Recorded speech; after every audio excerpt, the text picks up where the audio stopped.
In the past few months, news organisations all over the world have been reporting that Germany has abolished university tuition fees and opened its doors to international students. Hooray! Come to Germany, everyone, and pick up your free degree. That can't be right, can it? First of all, the impression that Germany has suddenly decided to open its doors to foreign students is somewhat misleading, which is to say that modern Germany has always welcomed foreign students. So the abolition of university tuition fees?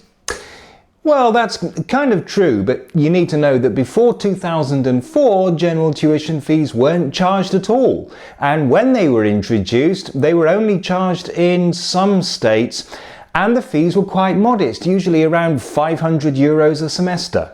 Basically, in 2002, some states appealed against some amendments to a federal law, which they said amounted to the federal government interfering in the business of the individual states. The Constitutional Court agreed, and the amendments were reversed. One of those amendments happened to be an explicit ban on tuition fees.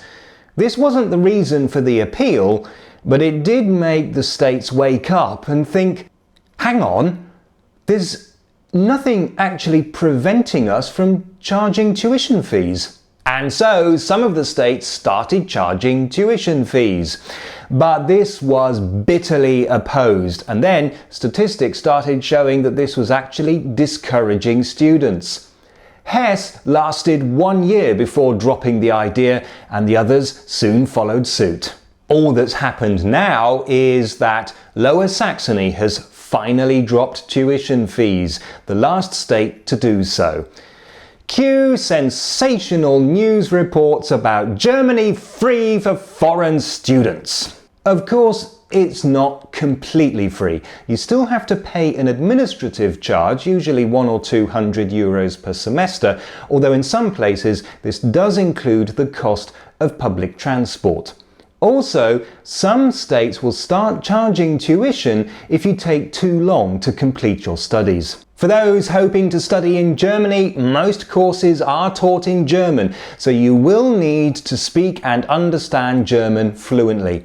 Also in Germany, universities usually expect you to put together your own timetable. Also, of course, you still need somewhere to live, and you still need to eat, clothe yourself and get drunk.